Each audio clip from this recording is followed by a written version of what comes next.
starting your journey to financial freedom. Now, you're listening to the New Investor Podcast.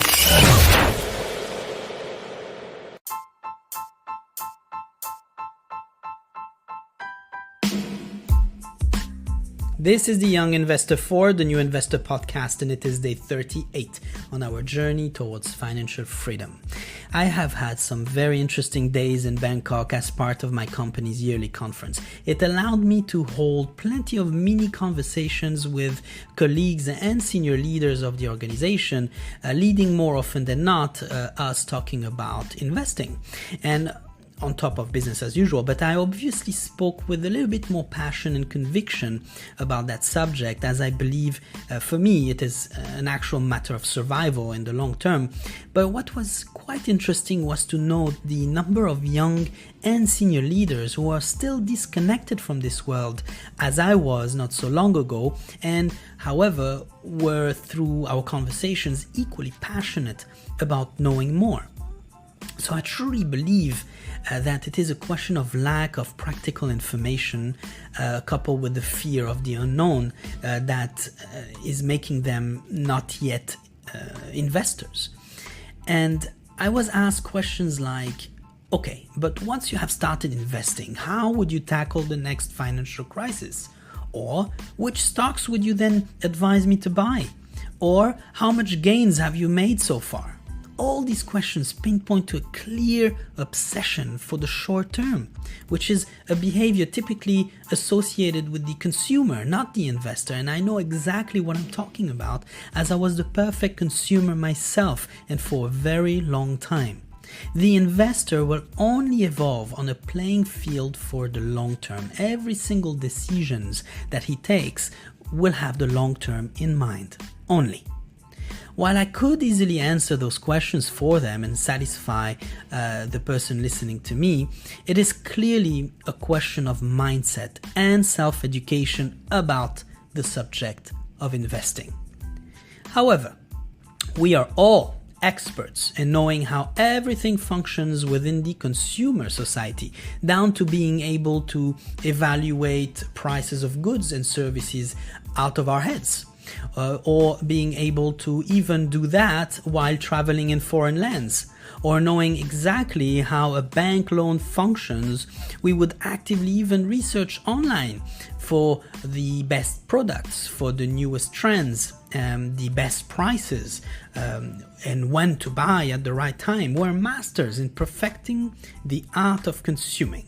We got real good at it while being convinced that this is why we wake up every morning, to continuously perfect our living standards by always buying more stuff. Grand vacations all over Europe, let's say, or multiple jackets, 7 pair of pants, 17 caps, 12 pairs of shoes, 3 phones. All of this while being completely unaware that such a trend will lead to your personal financial failure. After all, we have entrusted our money to a pension fund or a so-called financial advisor every single month. And we know for a fact that it will be safe at retirement, which in return means that you can actually enjoy your life right away to the fullest. They will even tell you via a graph that how your money will actually compound over time in between their hands. They will tell you that the more you commit monthly, the less time it will take for you to become a millionaire at the age of retirement, or even at 50. Of course you will. It is written on their brochure. You are safe, they tell you. Then why should you invest if people do it for you? Should I had listened to them 2 years ago, I would have certainly not made the level of return I have achieved so far by self-learning the art and science of investing.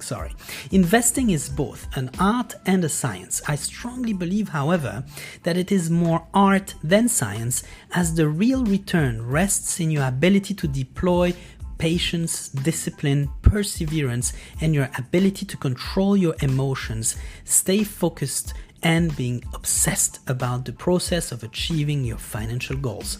Ultimately, make you a better man or woman over time.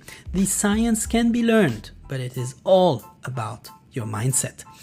I respect everyone's line of work. I have no personal beef against financial advisors, as it is still better than doing nothing with your money. I am just absolutely convinced that you can do much better by applying yourself a little bit more or developing a new skill that you never knew you had in you.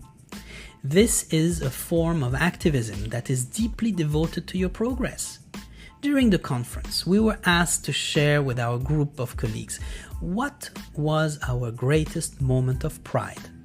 It is difficult to do so, I admit, but we all managed to share an extraordinary story.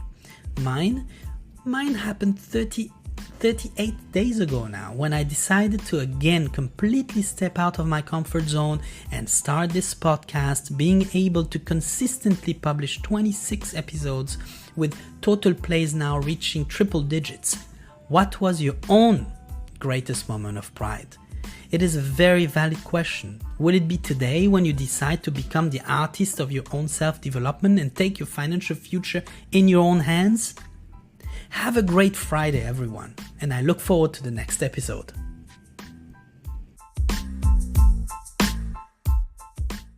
The podcast you just heard was made using Anchor. Ever thought about making your own podcast? Anchor makes it really easy for anyone to get started. It's a one-stop shop for recording, hosting, and distributing podcasts. Best of all, it's 100% free. Sign up now at anchor.fm/new. That's anchor.fm/new to get started.